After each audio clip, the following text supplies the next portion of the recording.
pivotal moment for the region. So a lot of our conversation is going to be, of course, about peace in Gaza. But before we get into the nitty-gritty, I would just like your perspective on, after 2 years of war, 2 years of turmoil, devastation, just give us a sense of what that has wrought, of your perspective on where we are right now, here and in the region. Thank you. First of all, I have to say I'm really delighted and honored to be invited here. I want to say, Alessandra, that this is, to encapsulate the moment, this is definitely a moment of opportunity and a moment of peril. It depends what we do with it. And when I say what we do with it, it's a whole set of actors. It's the countries in the region, it is the international community, it's U.S. leadership, and it is also the combatants themselves, whether these combatants are Israel or Iran or some of the militias that played an outsized role in the conflict in the region. I think the first thing to say is opportunity, because we do really have a chance today to change course. The war that started on the 7th of October was because of a certain trajectory, a certain course. And now we have an opportunity really to address that. Now, to address that, we need to do things differently. Failed deterrence policies are no longer valid and they should not be reincarnated. Maximalist views on the Palestinian issue are no longer valid. We have to address the issue that we really have two contending nationalisms fighting for one piece of land, and that land has to be divided, for example. I think also from the Gulf perspective, we are offering the region, and especially here in the UAE, we feel we're offering also the region an alternative model, a model of development that is changing gear from what I would call geopolitics to geoeconomy and now to geotechnology through what we are doing. Now, the peril side is also very worrying because you will have actors who will act as if nothing happened in the last 2 years. And this includes Israel, it includes other players, Iran, the Hamas or Hezbollah or others. So this will actually be a repeat of a failed policy, really, that has actually resulted in where we are. I think other than that, we have also long-term concerns.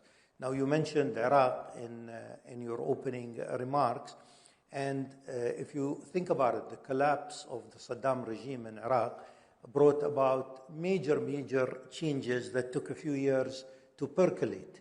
And I think here also we really have a lot of things to watch. I can't believe that 2 years of war will not leave its scars and bring its opportunities. And I think that we have to be really asking ourselves some major questions.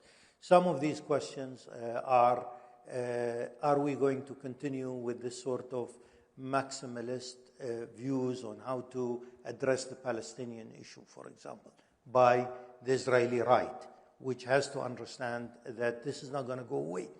I think the other issues also, we've had 30 years of the trajectory of political Islam.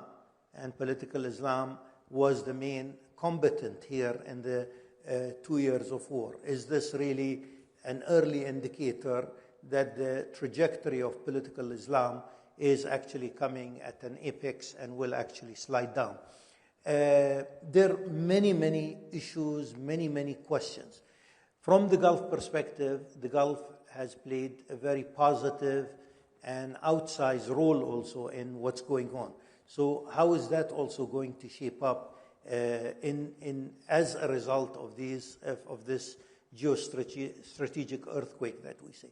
So really a moment of opportunity and a moment of peril. Opportunity and peril, absolutely. Well, let's jump into some of the details then, touching upon what you said.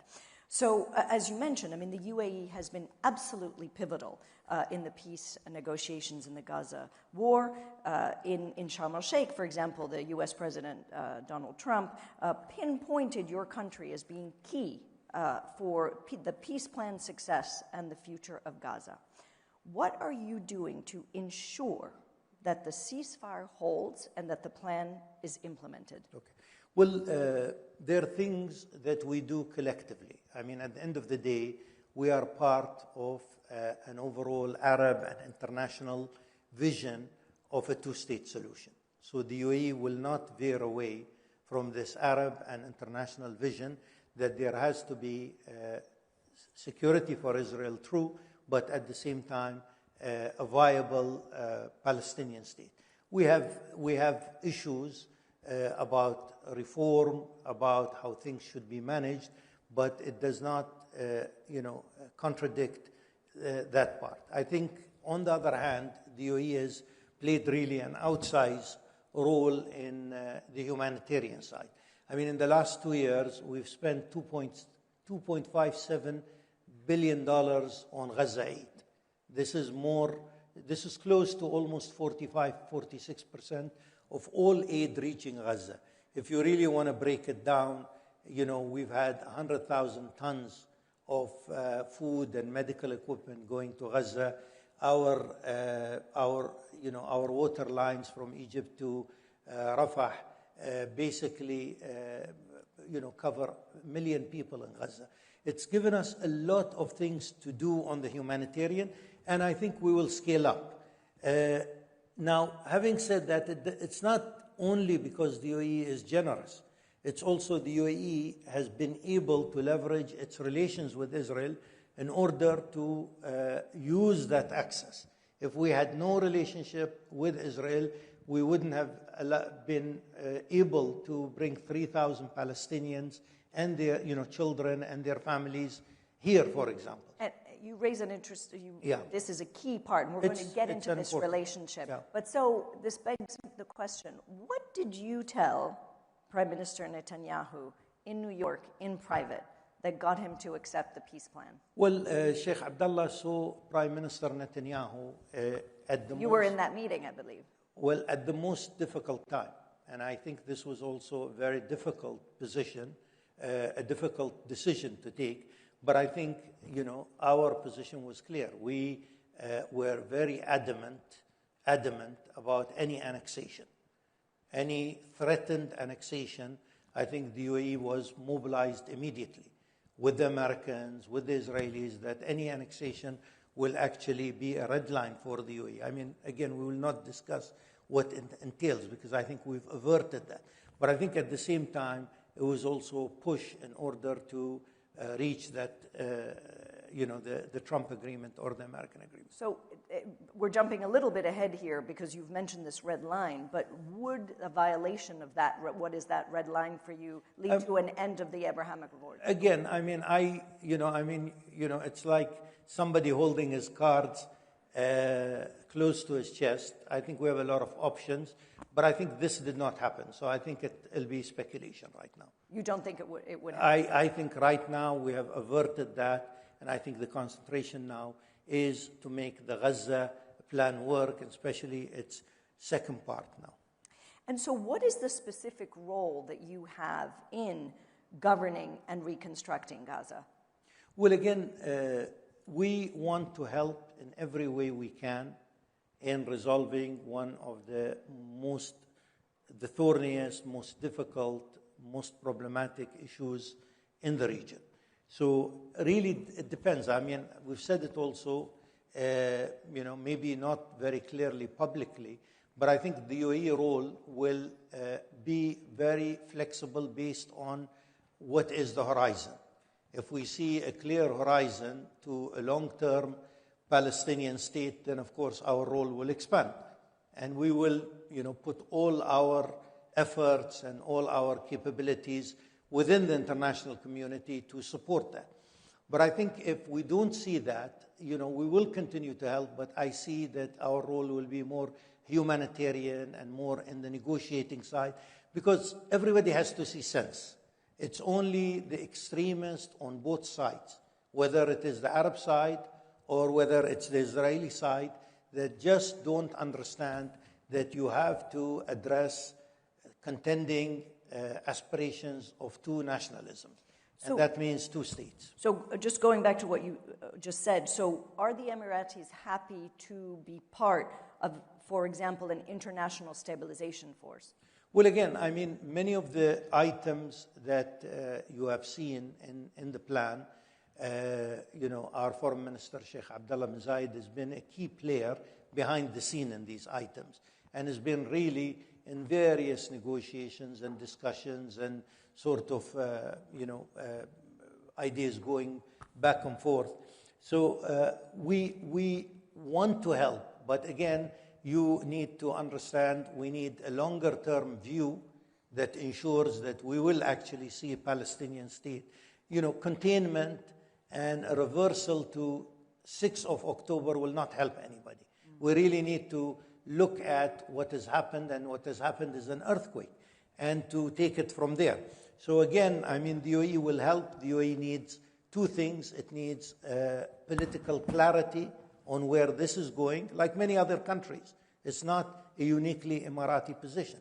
And the other thing, of course, is we will need also, operational arrangements and security, etc. You don't want to throw your kids into a battleground without clear,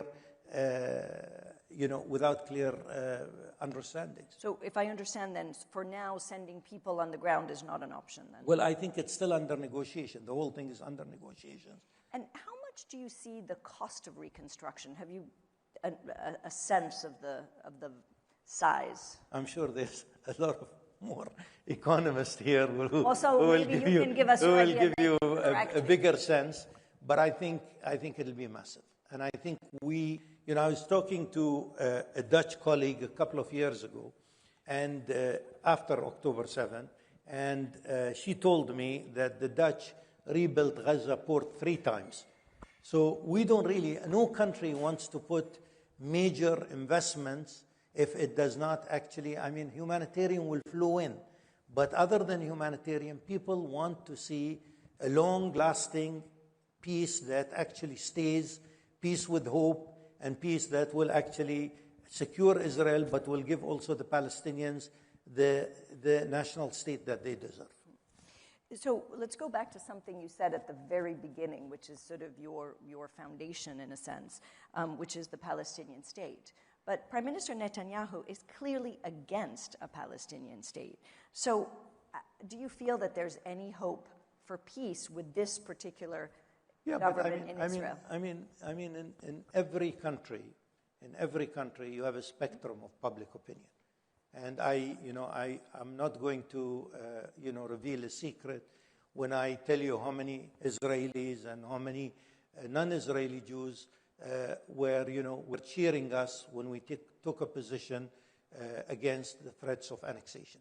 So really, in this period, we have to count on moderation. And moderation here does not only mean the Israeli public opinion and moderates within it, but even within our own Arab world, where you see also people who understand that we cannot go back to where we were. We do need a path to peace. The paths to confrontation and war has actually been, catalytic on the Palestinians. And I don't think this is what we want to go back to. And so do you think, what's the future of the Abraham Accords then? Because this seems to be a fundamental point of difference here. No, I think the Abrahamic Accords is a very important of the jigsaw of how peace should look in the region. I think the Abrahamic Accords is a strategic agreement. It sends a message in the region. It's helped us operationally, as I said, on the humanitarian side. It's given us leverage on the issue of annexation. If we did not have the Abrahamic Accords, what are we going to come and tell Prime Minister Netanyahu and his right-wing government about annexation? Because he also feels that this is an important part of the whole jigsaw puzzle of peace.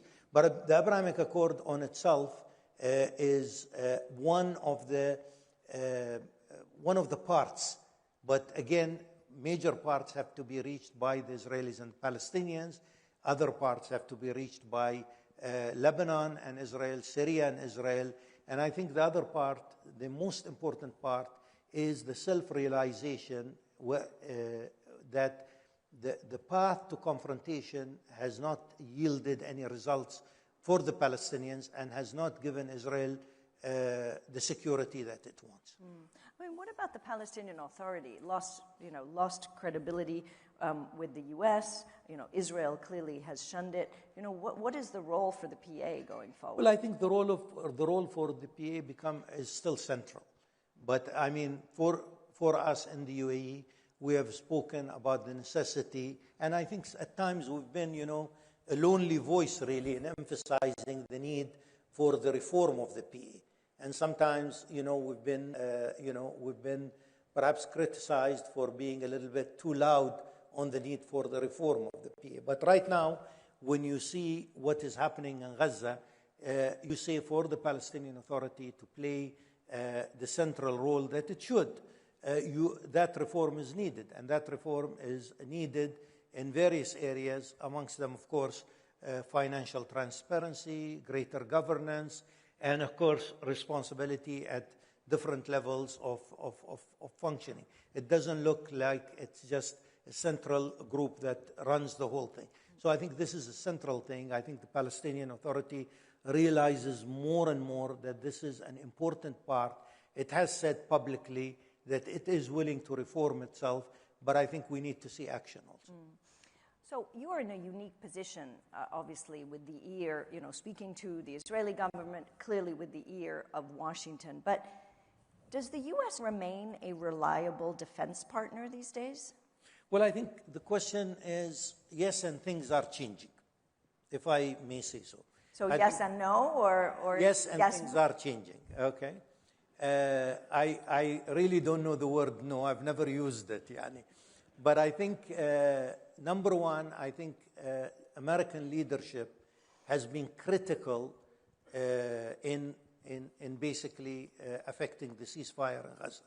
I think American leadership continues to be essential in the thorny path for what is remaining in this agreement. I think American leadership remains cardinal in arriving at a long-term understanding there.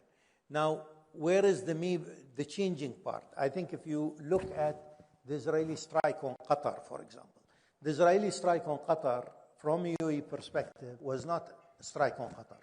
It was really a strike on how we see Gulf security. And we see Gulf security as a connected one that starts all the way from Kuwait to Saudi Arabia, all the way to Oman. I mean, if you think about it, we went to war in Yemen basically to back Saudi Arabia, basically because of how we see Gulf security. We and Saudi Arabia supported Bahrain against attempts to disrupt the regime there in 2011, 2012, and that was mainly because we see this security as a contiguous security. So from this perspective, I think the first thing is we see security as a connected one. I think the second thing is we also look, Qatar had or has the largest base in the Gulf.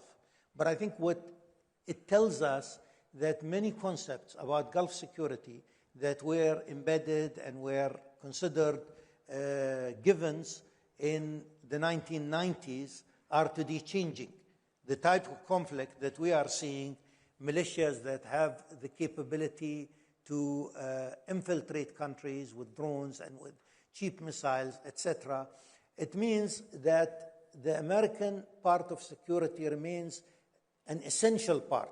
But the idea basically that American security is the sole part of a security architecture, I think this is something that is totally changing. That's what's changed. I want to come back to this because you hit upon the role of the United States, and I want to come back to you.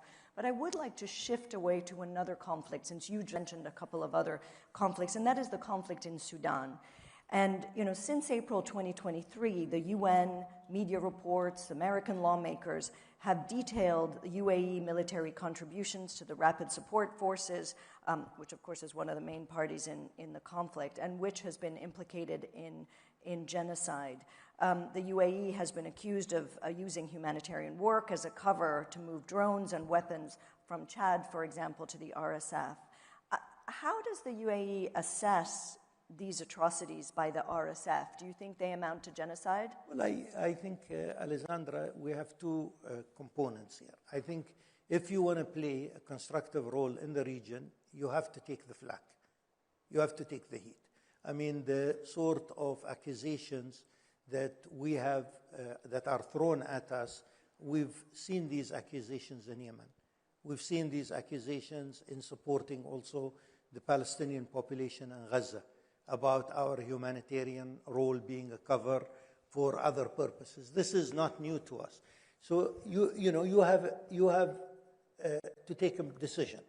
If you want to stay passive in your region, then you can protect yourself from this sort of accusation. If you want to be active in your region and be a major influencer in how this region works, then you will have all this sort of stuff thrown at you, some real, some not so real, some exaggerated. Now, coming back to our position here. Our position is very much articulated in the Quad statement, which is the United States, Saudi Arabia, Egypt, and the UAE. We see both parties who are leading the civil war today in Sudan, whether it is the Sudanese army or the RSF, as combatants. We are calling for an immediate ceasefire. We are calling for scaling humanitarian support.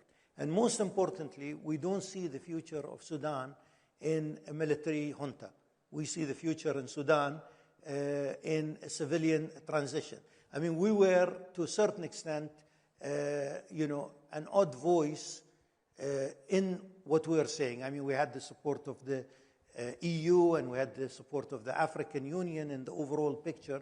But I think a lot of the flack that we are taking today, as I said, some exaggerated, some real, some not so real, basically stems from that. If you want to be a player and you want to come to the two generals and say the future of Sudan is not a military junta, expect the flack. And I think the Quad statement, which the UAE played also an important role in reaching agreement on, represents us more than anything else. But so do you consider the RSF atrocities, would you say they amount to genocide? We consider all the civil war really worthy of looking into and seeing what humanitarian cost is being paid. Today, I think every day that we see war extending in Sudan is, another case for the international organizations to look into, really. And just the last question on this, so you clearly have influence there. You just talked about it, and getting flack for it. How do you leverage this influence to secure, an immediate ceasefire, to enable humanitarian aid? So how, in the specific, do you leverage this influence? Well, I think in Sudan, on the humanitarian side, we're working on the margins because we are not allowed to go in, and conditions also in Sudan itself is not allowing us to play the role that we are playing in Gaza. It's interesting that an Israeli government is allowing us to put all this aid in Gaza, while a Sudanese general is not allowing us to do that. Very interesting, but sad. So I think what we are really trying to do here, number one, we work through the Quad and other international organizations in order to reach a ceasefire.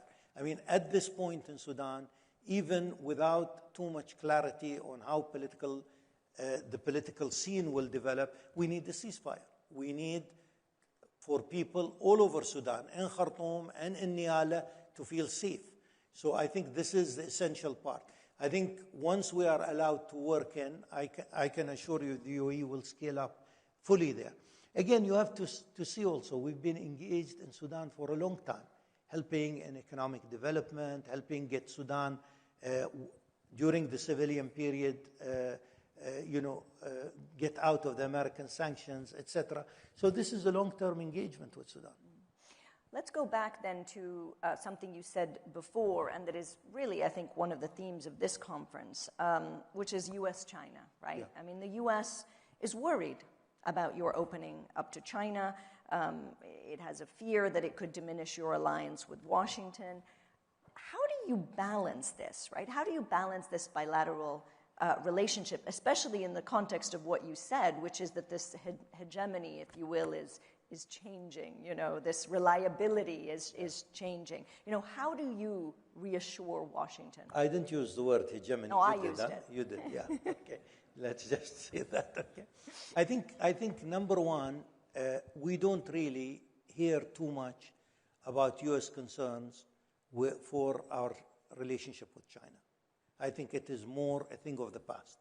I think on moving towards, a greater technological cooperation with the U.S., a lot of these ground rules are set. So I don't really see that so much as I would have said 4 years ago, 3 years ago. I think here you have a certain lag between, let's say, think tankers and between officials. So I think a lot of these things have been clarified. I mean, if you really look at the sort of technological cooperation that we are planning with the U.S., that technological cooperation would have not been possible except with a lot of clarity on a lot of issues that you alluded to. But again, other than that, I think the EU today has a great relation. EU countries today have a great relationship with the U.S. and have great relationships with China in terms of trade, in terms of investment, etc. So why not us? I think in many ways we are, and I think our president, Sheikh Mohammed bin Zayed, is very, very much interested, and I think a driver to understand his thinking is what I would call strategic autonomy.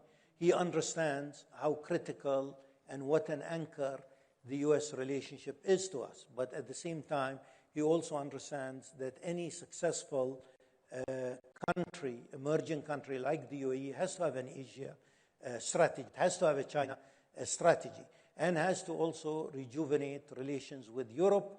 And I think what the UAE has also done very successfully recently is taken the plunge in Africa. And I think for many countries that are still concerned about doing business in Africa, the UAE has done that methodically. And today, the numbers, I mean, if you think we have a trade interaction with Africa is about $100 billion. And that's a huge number. And if you think about it, the Sahara and south of Africa, of that is almost $60 billion. So that is another area here. So I think the driver here, to understand UAE policy, there are 2-3 drivers here. Number one is we are in a geoeconomic, geotechnological phase. Number two is we don't work without partners. We are not a solo flyer. We are not big enough to be a solo flyer. Number three is we value our traditional relationship, whether they are the United States, which is cardinal, or Europe, but we also think in terms of strategic autonomy. So last question. I mean, you are one of the most well-known figures in your government. You travel the world.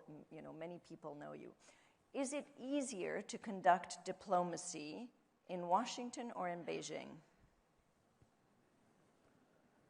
No, I think. And don't be diplomatic. No. I think we have two different schools. I think the American school is an open school. I mean, a lot of our decision makers have traveled often there. They speak the language, have gone to universities there like myself and others. So it's a different school. But I think we're learning with China. We're learning, but in both cases, there are fundamentals. And I think that those fundamentals is trust. You need to tell people in closed-door sessions what they hear publicly. You can't come and say something in closed-door sessions, and then you lose that sort of trust. You lose that sort of relationship, etc. And I think these are fundamentals that you can't change. Wonderful. Well, on the word of trust, which is a word that is very dear to Reuters, I think we can end this session. Thank you very much for your time. Shukran. Really appreciate you. Thank you. Shukran. Thank you. Thank you very much.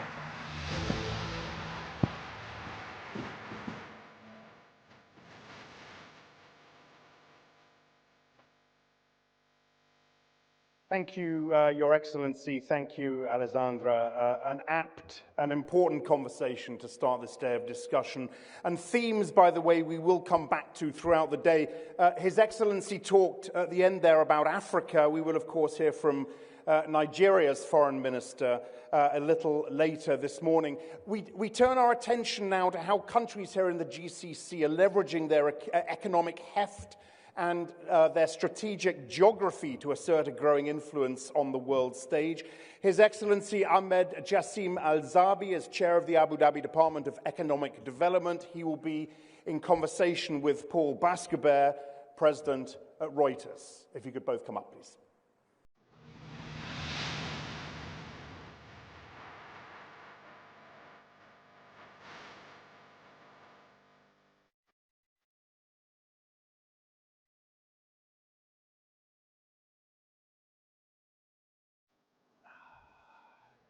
Well, welcome, first of all.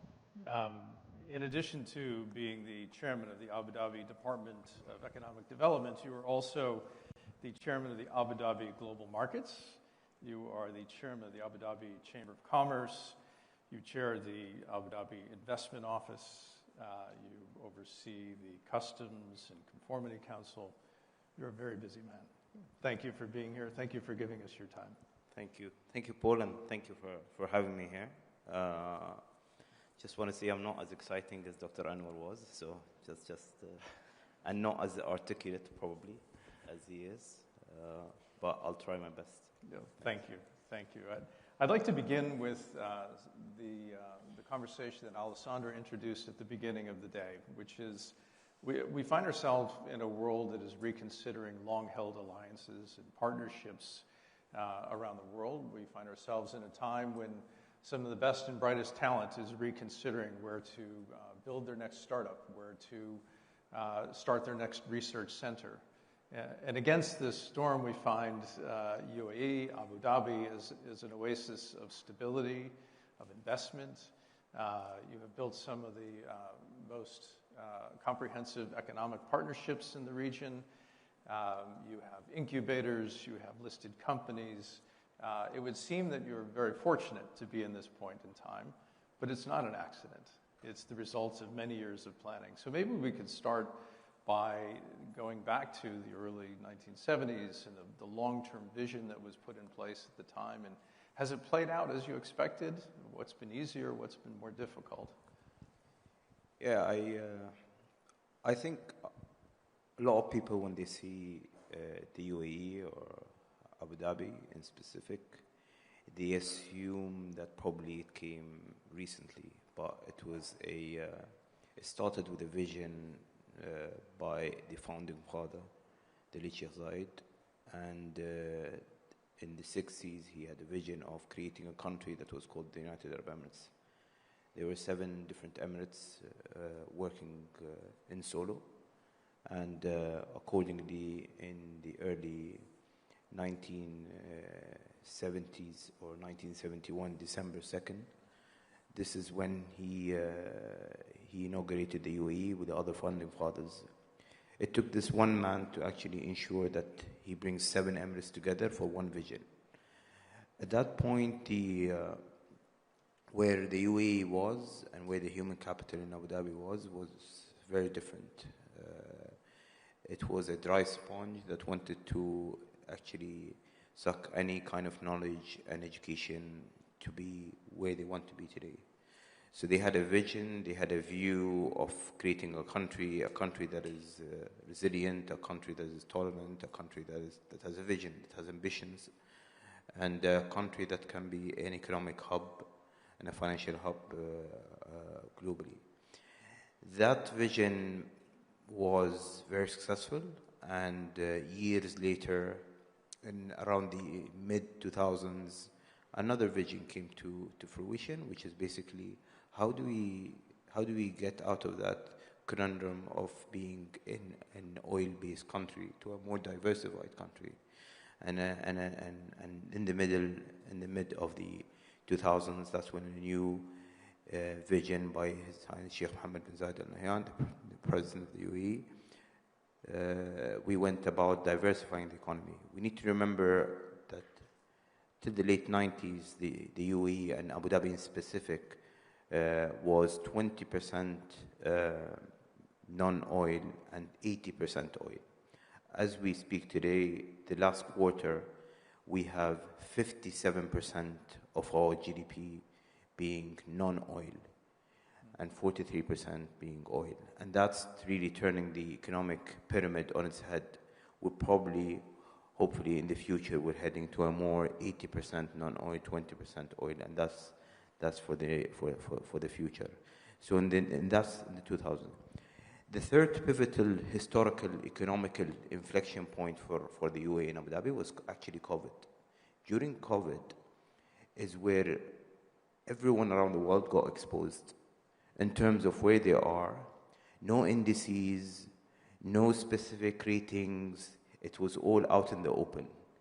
If the index says you're the best in human rights, if the index says you're the best in quality of life, if the index says you're the best in healthcare, it got exposed during COVID. And that's when the UAE realized we're actually on top of a lot of this. We are ahead of everyone. None of this indexed indices that actually kind of covered a lot of the deficiencies in a lot of economies across the globe, but it actually exposed the best out there and actually zeroed into actually where others have actually been maybe in a situation where those kind of matrices helped them to actually be not as exposed as one would think. So at that point, we realized we're actually ahead. And that's when we actually thought we actually are at a point where we actually are able to lead, because we've got the human capital, we've got the ambition, and we've got the infrastructure. And we have a view on the world that is very different than a lot of other economies. So that's kind of the three major phases of the economy of the UAE and Abu Dhabi. Well, let's talk more about the 57% of the non-oil-based economic activity. Tell us a little bit about the investment focus and what investors and businesses in the region need to know about the opportunities in this region.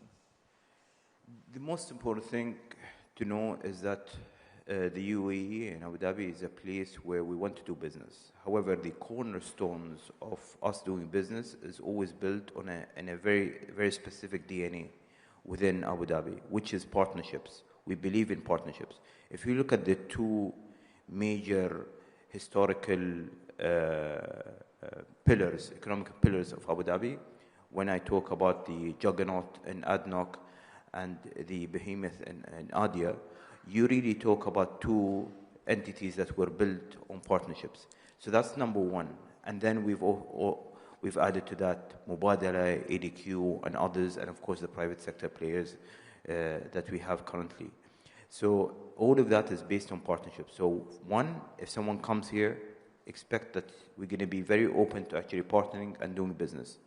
Two, we're very open to new ideas. We're very open to actually dipping our toes into risky waters sometimes when it comes to financial services or businesses in general. So and number four is whoever comes and invests here will be on a train which is a diversification train, which means we're going to start looking at a wider array of clusters and sectors.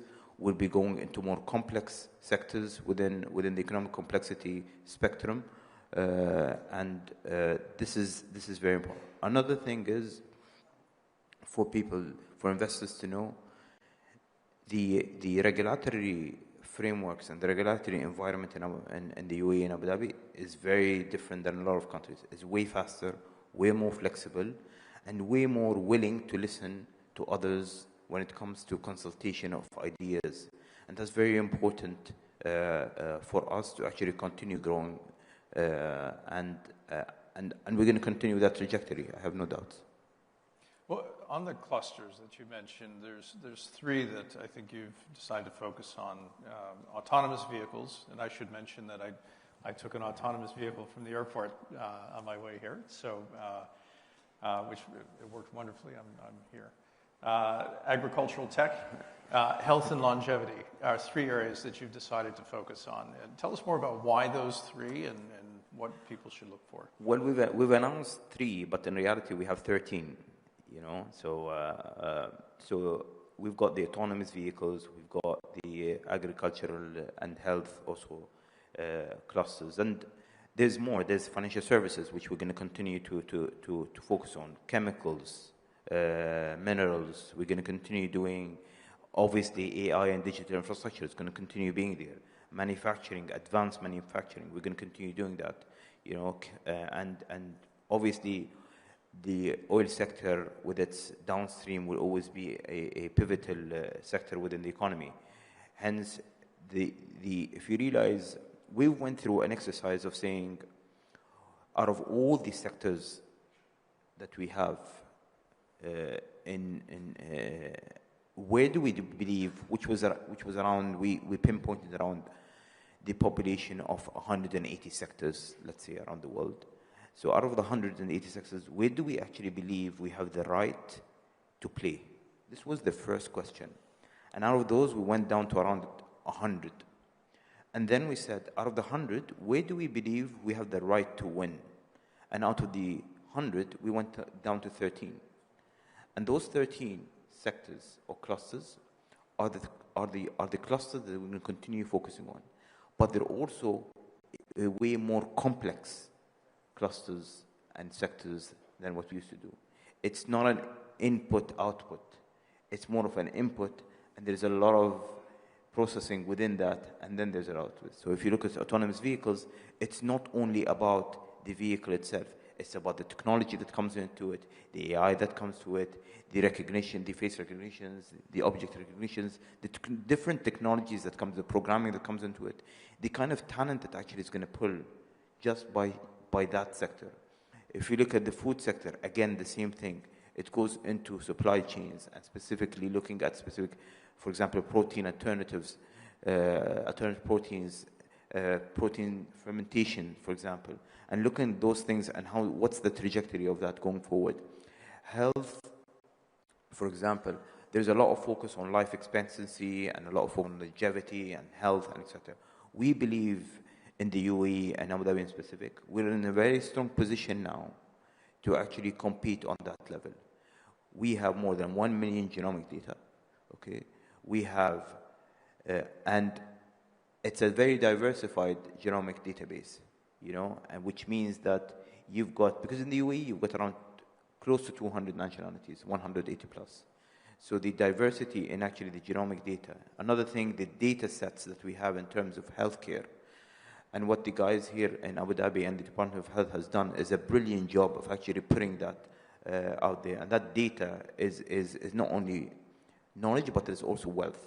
And that wealth helps us to actually springboard to other areas, and hence why a lot of the healthcare institutions and the pharmaceuticals are extremely interested in what we have today, because of the kind of data that we have and we possess here in Abu Dhabi, and that's going to help prolong people's lives, or I wouldn't say prolong people's life because the longevity crowd will be upset about that. I would think better people's life during which they're on that earth.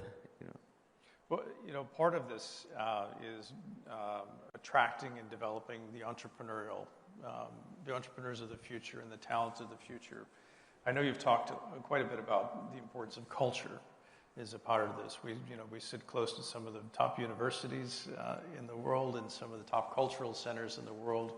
You've built Hub 71, which is a focus on entrepreneurship. Maybe can you say more about what you're trying to do with Hub 71 in terms of attracting talent and motivating entrepreneurs? With what we've realized is that entrepreneurs would usually go to places where they believe they can grow. And we believe the UAE and Abu Dhabi is a place where they can grow. And the idea of Hub 71 came from that belief that entrepreneurs would want to go to places where they can be supported, they can be understood, and they can be helped to actually grow. And we want that to happen. Building Hub 71 for the past couple of years, we have around 400, close to 400 startups. 60% of them are actually not from the UAE. We've raised billions for them. We've supported them to grow. There will be more and more unicorns coming out of Hub 71. Just like financial services, just like funds, it's not anymore portfolio managers following where the funds are. It's funds following where the portfolio managers actually want to live. If a portfolio manager wants to stay in Abu Dhabi, and a very successful portfolio manager, I can assure you that most of whether funds or hedge funds would want to set up just for those portfolio managers in Abu Dhabi. And that's something that I will see also in entrepreneurship. The thing that entrepreneurs are also excited about is that Abu Dhabi is going into sectors that is exciting and interesting for them. And for example, one of the most important parts that a lot of them are excited about is the AI part. And the question is, how do we help them today use that connectivity that we have with the different AI community globally to actually support them here to grow? And that's the important part, and that's how they see us today, is how do we actually support them in different matters, not only in AI, but also, let's say, regulations. How do you actually ensure that if someone comes up with a business, that today there is a regulatory vacuum, how are you as Abu Dhabi going to support them in actually covering that and helping them with actually creating a regulatory framework that is helpful for them? So that's why entrepreneurs are coming to the UAE. That's why entrepreneurs are coming to Abu Dhabi. It's exciting. They see today, they see that there are dreams that can be achieved in Abu Dhabi, and we're happy that that's the case. I see we have a couple of questions, and we have just a few minutes. If we could, I'll just read the questions. Is Abu Dhabi involved in data centers? Is this a priority? I mean, if you want to compete at the global level, you would need to be able to actually have the infrastructure to actually compete. And I just want to say that given where we are today economically, globally, I do not believe that countries with the highest populations or the biggest populations or bigger populations are going to be the ones leading the economical engine going forward. I believe that the countries with the biggest computation power will actually lead the economical engines across the world. Hence, being in AI, being in data centers, being in all of that is very important to Abu Dhabi and very important to us. Well, I think that leads to the second question. How will AI change the economy of Abu Dhabi? And how is the Department of Economic Development driving AI? It's already changing the economy in Abu Dhabi, as I said. If you look at the use cases that we have today, if you look at the government application, the central government application, which is TEM, this is a use case for a lot of different countries to look at. Today, the newer version that we've just launched is an AI-enabled version. You do not need to do things anymore. AI will do it for you. That's only on the government level. If you look at healthcare, for example, if God forbid one calls and says, I've got a heart attack, I've got a stroke, it takes the ambulance 6 minutes to get to that place. Within those 6 minutes, if we didn't have the data sets that we have and the power of the data that we have and the power of AI, the paramedics would not be prepared as and when they reach there in 6 minutes. So how did AI help? Once that paramedic jumps on that ambulance, he or she would get an automatic summary telling them what to expect, how do we do things, what's happening with the patient, and what's the best course of action. That's a use case that one would look at to save lives. That's what we're looking at. Those are the things that we're looking at. So looking at how do we actually help economies and human capital within the country is very important to us, and that's going to continue to be so. Well, I know we only have just a minute left. I have one last question.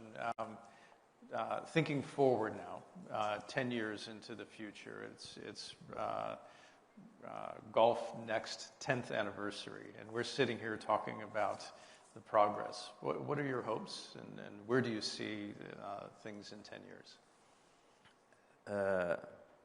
I think we'll be sitting in Disneyland, in 10 years. So probably the characters won't be the same. Probably you'll be dressed differently, I'm not sure, But I think in 10 years, I just want to picture something for people. In 10 years, we're going to have Disney up and running. We're going to have the Sphere up and running. We're going to have the museums, the cultural district up and running. Our current plan for the aggressive infrastructure that we're building will be up and running. We'll have more universities, top universities. We'll have a stronger human capital in the UAE. We'll have a very diversified economy, very exciting, different exciting sectors within the UAE and in Abu Dhabi. And so, if you think, and we're going to have a very strong financial hub, that's for sure, in ADGM, which is also one of the things that I think we haven't spoken about, but it's also a cornerstone of the economic fabric of Abu Dhabi. But yeah, and we're probably going to be ahead at that time. We'll be leading at that time. We are leading in some areas, and I think we will continue to be the safest city in the world. We will continue to be one of the smartest cities in the world. We will continue to be the happiest city in the world. And maybe I'll look younger because I'm gonna I hope I look younger in 10 years. Based on the guys who spoke to me about longevity and so there's a magic pill apparently. There's hope for us all. So that's what I hope. Wonderful. Well, Your Excellency, thank you for your time, and pleasure. look forward to the conversation in 10 years.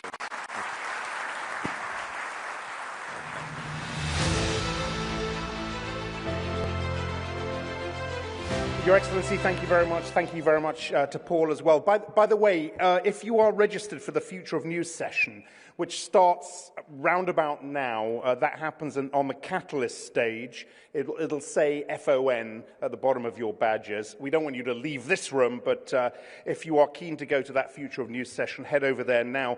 Here on the world stage, our first panel of the day asks, what is the MENA region's role in a new world order? Who are the leaders shaping the region's future? I can think of no one better to lead this discussion than Samia Nakul, a well-known face and a well-known voice here in the region, and Reuters Global Foreign Policy Editor. Samia, come on up, and she will introduce her panel once they're all up here.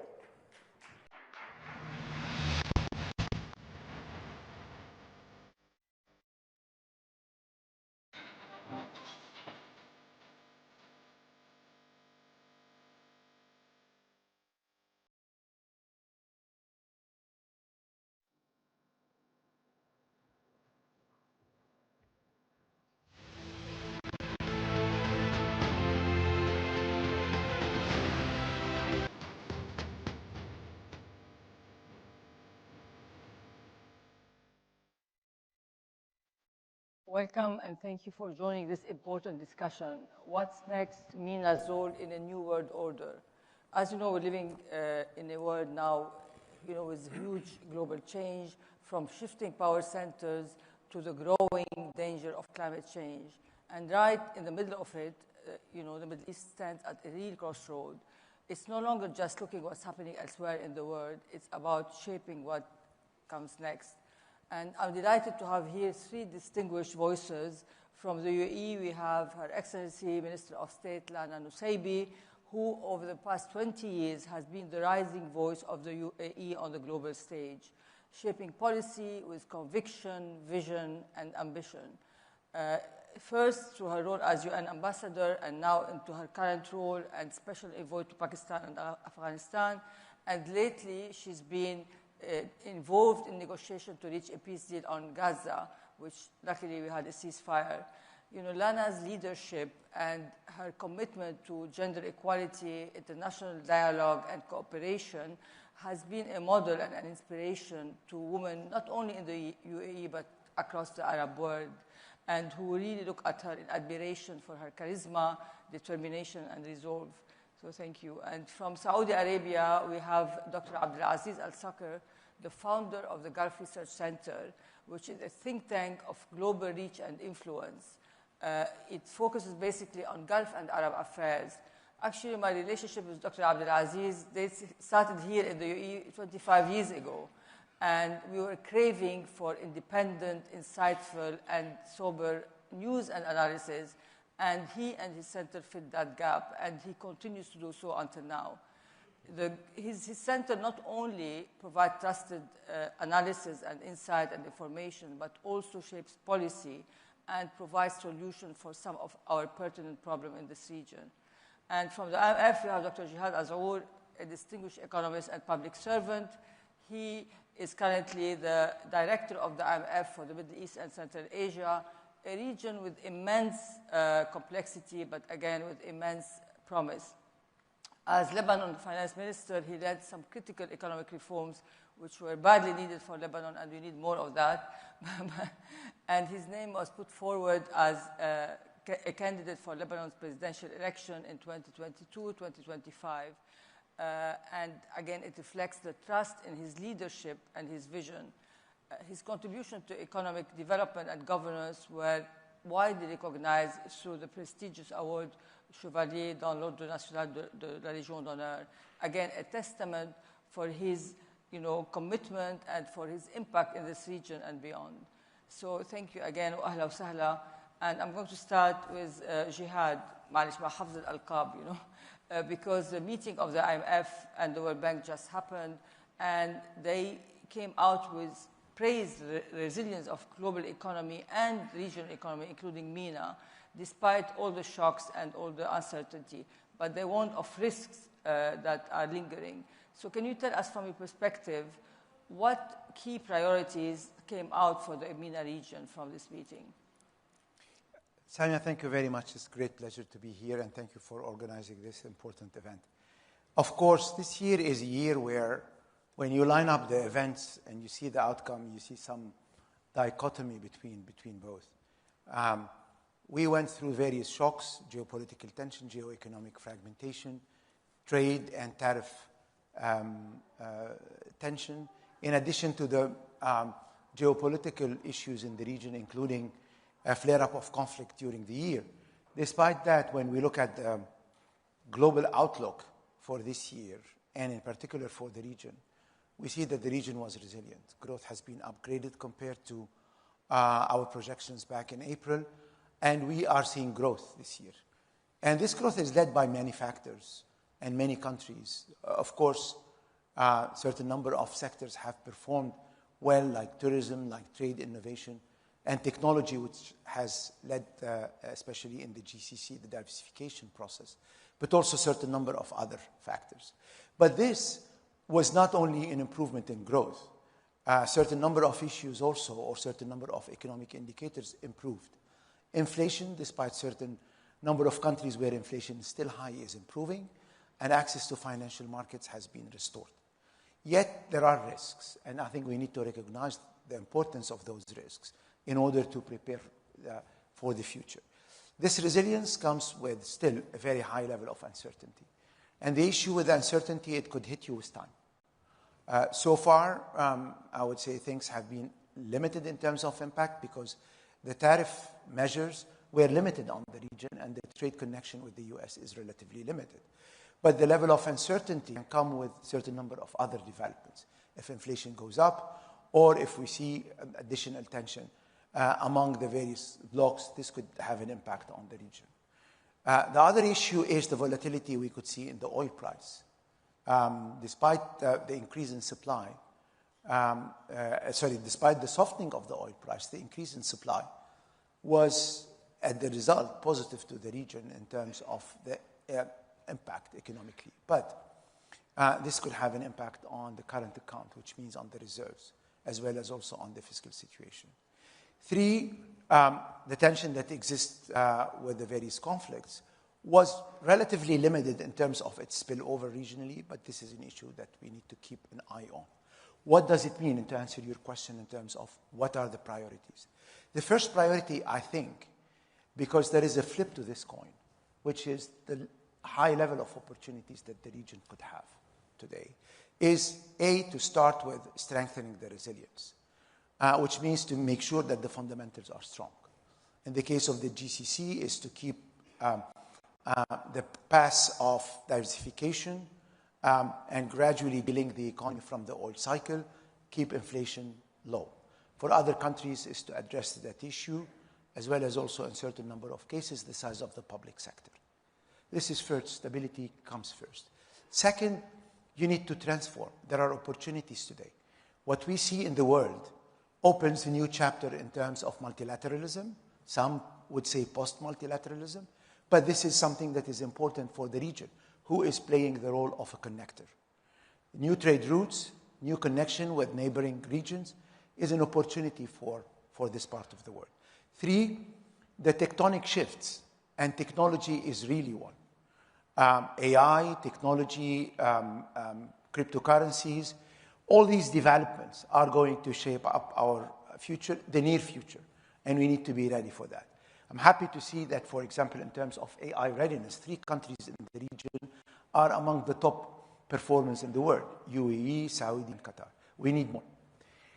Therefore, we need to get ready for all these transformation and benefit from them. And for that, we need to think about 2 important elements that I would like to add to this equation, is how to increase inclusion in the economy. We have a young generation that still, in terms of access to market, access to job market, still not faring very well.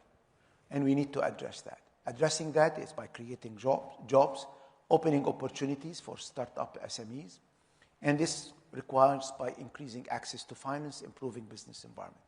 We need also to increase women's participation in the economy. I think this is one of the big boosters that the region can have.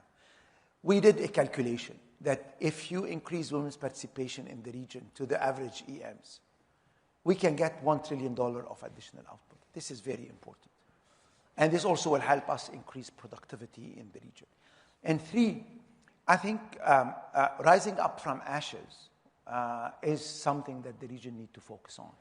The post-conflict strategy needs to be laid out. In our outlook this year, we dedicated a chapter to that. How you succeed emerging from conflicts or from instability. What are the lessons learned from successes and failure? And there are important milestones to be achieved very quickly in terms of stabilizing the economy, strengthening the process of rebuilding institutions, and scaling up support, both public and private sector. I would encourage everyone to read it, because I think this is going to be one of the challenges of the region going forward, but also could be transformed into opportunities. My last point is we have to recognize that, especially here in the Gulf, we have one of the few bright spots in 2025. And we need to build on it. Building on it is doubling down on investment in technology, investing in people, doubling down on having this region playing the role of connector. And I think this is something that has huge potential. I cover a region where I see opportunities between, for example, GCC and Central Asia, a region that is growing at 6% despite the war between Russia and Ukraine. With Africa, I think Dr. Al-Gargash was mentioning that. There's huge potential. And this part of the world is becoming the node where many decision makers could come and interact. Therefore, I think we have to be very careful on how to manage this transition. But I think we need to shift a bit our policy framework in order to succeed and benefit from that. Yeah, Lana, the IMF spoke about diversification and resilience. How is the UAE using diplomacy to navigate external shocks and regional conflicts, which are many in this part of the world? Thank you, Samia, and I'd like to actually pick up on a number of the data points that Jihad so brilliantly outlined in order to look at answering that question of how the UAE is weathering what looks like an accelerated fragmentation over the last 2 years. But really, if you look at the preparation that made this economy so resilient, it's perhaps the last decade where we've seen this slow fragmentation from the post-Cold War era and order to a diversified geopolitics, geoeconomics, and geotechnological shift in the global order. So the multilateral institutions, the fragmentation in what we define as our collective norms and understandings. And in the last 2 years, obviously an acceleration because of actual major conflicts between with big powers on either side of that, from Russia and Ukraine to Gaza to Sudan, Yemen, Libya, Syria. There are a number of conflict points in the region. If we take a step back and look at polling in the Arab region, and Jihad, you pointed out under 30% of the region is under 25, and that's really our market when we look at what we're trying to build here in the UAE. It's the lens for how we look at our economic diversification and development. So despite the last 2 years of accelerated fragmentation, the IMF has shown 4% growth in our GDP in 2024, 4.8% in 2024, and predicted for 2025 an increase on that. Yes. So I think despite fragmentation, you are looking at solid economic growth in the UAE. So how did we do that? 70,000 plus new companies have opened up in the UAE over the past 2 years alone. And when you speak about AI, our competitiveness index shows that we are the number 3 globally for attracting global talent in AI here in the UAE. There's a very interesting study. We've seen the polling over 10 to 12 years now, where the youth that I was speaking about in the Arab region have consistently chosen the UAE as their number 1 destination. If they could pick a place to immigrate to and live and work and thrive, it is the UAE over countries in Europe, over the United States. And I think that's a really important data point. Why is that population of under 30s choosing the UAE as the model where they see a state structure that works, a regulatory environment that works, a political system that works, and a laser focus on delivery for both citizens and residents alike?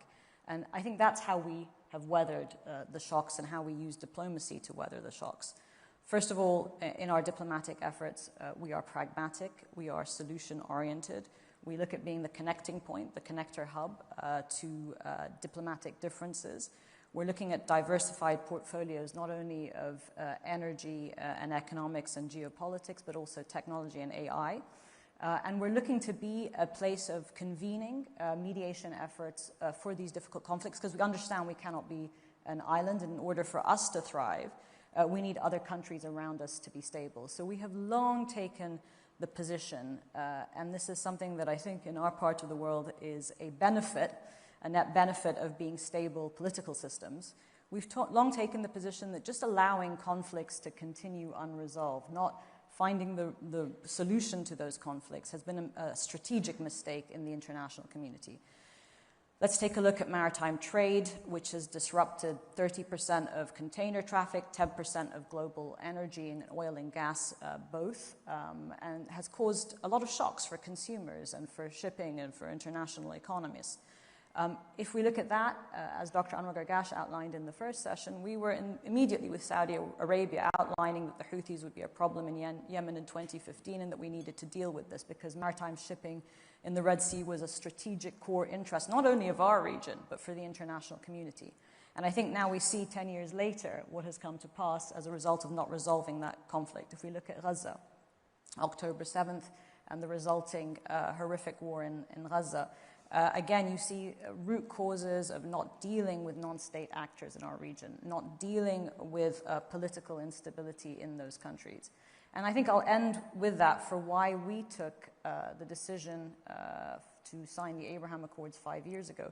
It was about trying to change mindsets in our region with radical change in thinking that looked to the future, that looked to speaking to that 30% of the region's population that are under 25 with a new vision of peace, coexistence, and tolerance anchored in economic stability. And I think building and providing those economic opportunities has been how we have built in the resilience, whether in our energy, in our economy, and also in our geopolitics, diversifying our relationships across the spectrum from Asia to Africa to the Americas. So between the US and China, we have excellent relations both economically but also strategically with India, where we signed a free trade agreement and saw our trade with that country improve by 30% year on year since its signing. And it was negotiated, by the way, in 81 days. And I will end with that point.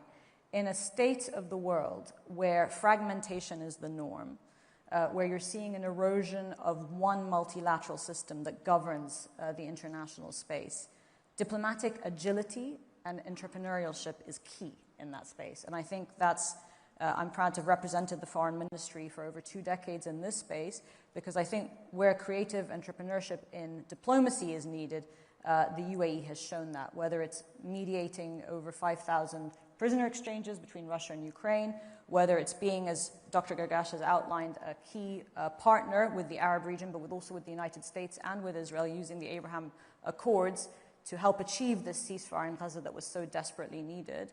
And whether it's now in dealing for a comprehensive regional security architecture that stabilizes our region and allows us to build out to the next generation of economy and geopolitics.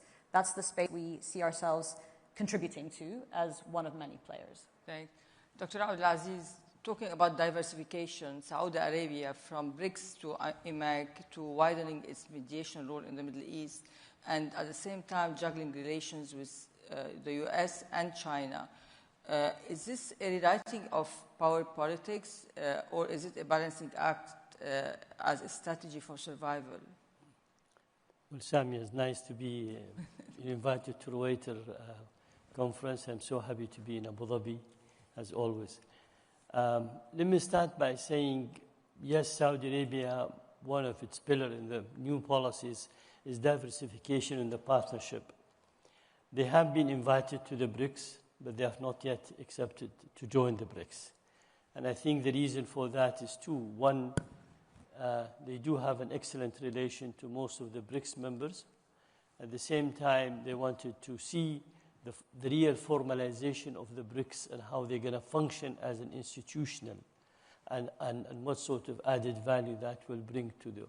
But yes, they have accepted to go on the IMEC. They are part of the G20. And they do play their roles in terms of regional and international side.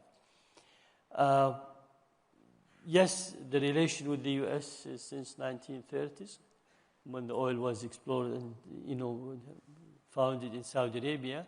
But at the same time, the relation with China, and I remember, I feel very proud that I was the first Saudi, 23rd of October 1981, visited Peking.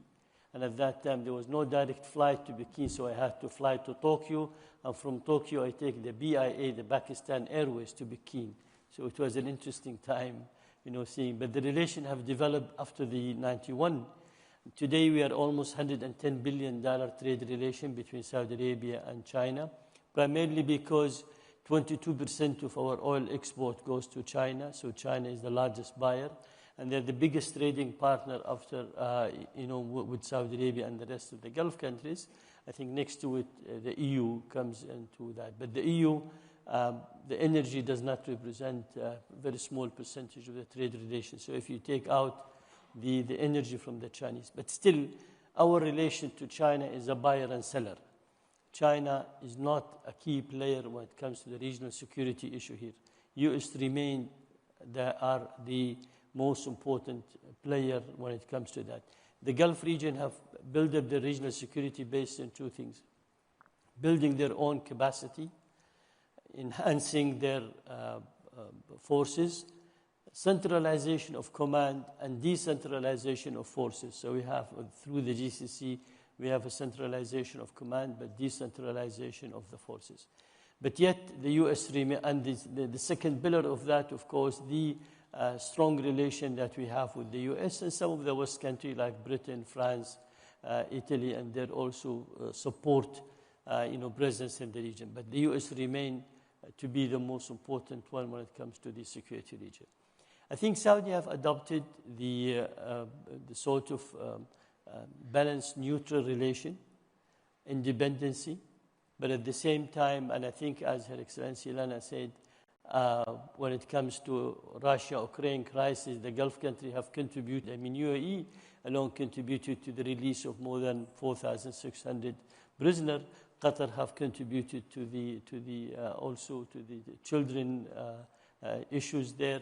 Saudi did humanitarian part and also some of the exchange of prisoners on the beginning.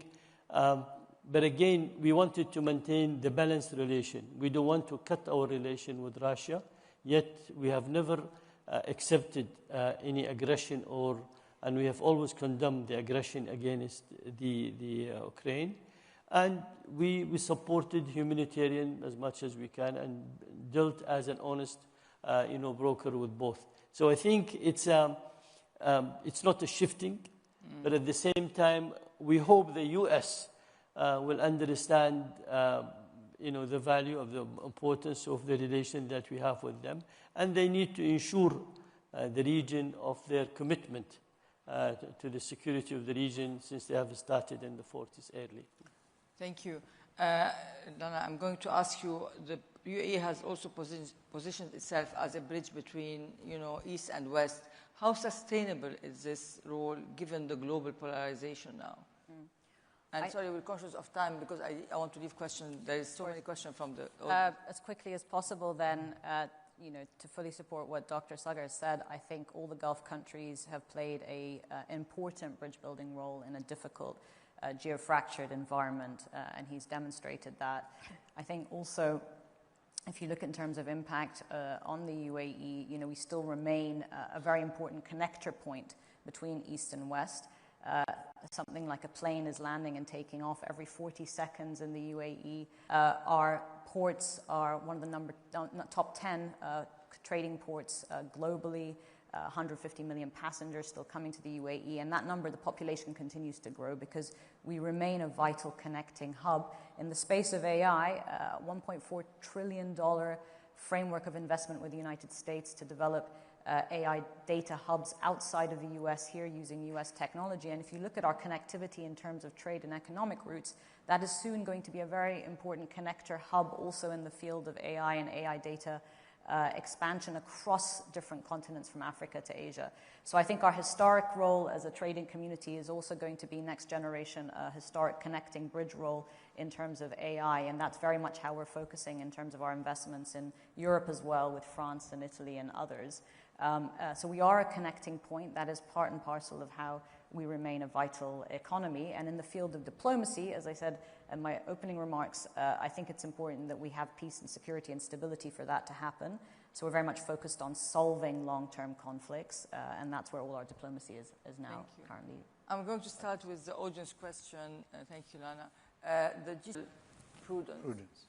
Yeah. It's a very important question. I would tackle it in 3 points. One, over the last few years, we saw that the diversification strategy in the GCC paying off. Despite the various shocks, if I take only since 2020, but I can go, even to the 2015 onward with the oil shock at that time. But since COVID and onward, we see that what is driving growth is the non-oil sector. And it's a genuine investment in not only by public investment, but also by building the foundations of modern economies, competitive economies. Now, in most of the GCC, if you take the case of the UAE, the size of the non-oil sector is dominant by far. And even the indirect role of the oil and gas sector is limited. What is driving this, it's not only investment, and I think this is something that we need to underscore, it's also reforms. If I take the case of Saudi Arabia, reforms that were introduced increased women participation between 2018 and now from 16% to something like 36, 37%. 6 years ahead of 2030, which was set as a target. Unemployment at the record low currently, especially in UAE and in Saudi, especially at the youth level. Therefore, reforms pay. Investment, of course, investment are needed. And if I take the case of technology, AI, it's definitely one of the strategic places that the region can bank on. In AI, you need energy, you need capital, and you need talent. And you have now the three of them available here. Of course, when you do investment programming, sometimes you need to recalibrate or to rephase. But I think what is also important to mention that over the last years in the Gulf, we see a clear policy of diversifying revenues outside oil, also for the state. And we see fiscal policies put into medium-term fiscal frameworks, trying to de-link the fiscal cycle with the oil cycle, and to be less pro-cyclical, as it was the case before. What does it mean going forward? It means that this journey of transformation has to continue. Now it has to go into two important directions. There are still a lot of values to integrate regionally. Integrating regionally trade, but also financial services. Deepening the financial markets is an important milestone in order to make capital available and to scale up. Also, increasing or reducing the barriers that exist between countries will increase the size of the market. I think this is an important milestone that the region can aspire to, especially, which is my second point, we are in a world of fragmentation. Connectivity becomes very important, and the region can be connected. And to become really a strong connector as an emerging power, working together, coordinating together, will have an important impact. Thank you. And my last question to you, Dr. Abdulaziz. We have all this Israel, Gaza, the tensions that we're witnessing, the Yemen crisis, the shadow of the Gaza war. And how is your country and other countries, do you think, in this region, the Gulf, managing volatility, especially that you have all this project about investment? What is at stake for growth, investment, and your vision with all this, what's going on? And we have very short time, so... All the Gulf countries are in support of de-escalation, finding a political solution, resolving the problem amicably. That's a key issue. So we're not in support of any escalation or war or continuation. Second, reconstruction in Gaza would require, first, stopping the war. Second, implementing, even by gradual step, what has been agreed in the plan. And third, giving the assurance that we don't want to go and finance and reconstruct Gaza and then tomorrow they go and destroy it. Dr. Anwar Girgash mentioned that how much UAE have contributed more than $2 billion only on the last 2 years, to the situation there. So what we are looking for is a serious guarantor, and the only one that can and should do is the U.S. If the U.S. really provide the guarantor that, and they are the guarantor that the Israeli will not destroy the building and the people, and they will stop the killing, and there will be a civil society and a proper local administration to run the issue there. We're not talking about militarization of Hamas. We're not talking about endorsing the militant group there or so. No. I think this has been clearly stated by the Palestinian Authority in his speech in the UN. Abu Mazen, he was very clear in stating how do they see it. And we are fully endorsing the Palestinian Authority and their wishes. Yeah. All right, I would like to thank you all for sharing your unique insight with us. As we leave this session, I think we feel that you have a region brimming with vision and ambition and determination. I think you leave us all not only inspired, but energized and curious to see what's going to happen next in this region, which is a model for other regions in the Middle East. Thank you so much. Thank you. And